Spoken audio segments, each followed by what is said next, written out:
আচ্ছা বলো তো, দার্জিলিংয়ে তো সবাই যায় এবং সবাই সেখানে শুটিং করে, অনেকেই শুটিং করতে যায়, ঘুরতে যায়, কিন্তু কে আমার মতো এরকম বাজার করে, রান্না করে বলো তো?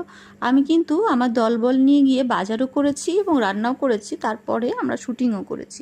এই যে এখানে সবজি কিনছি, শাক কিনছি এবং শশা টাইপের কি একটা পাওয়া যায়, এটা আমি ঠিক জানি না, 50 টাকা করে কিলো বলছে, মানে একটাতেই হয়তো 500 হয়ে যাবে। এই যে এখানে স্কোয়াশও পাওয়া যায়, স্কোয়াশ তো আমরা জানি কলকাতাতে পাওয়া যায়, এটা ফ্রাই করা হয়, সবজিও খাওয়া যায়।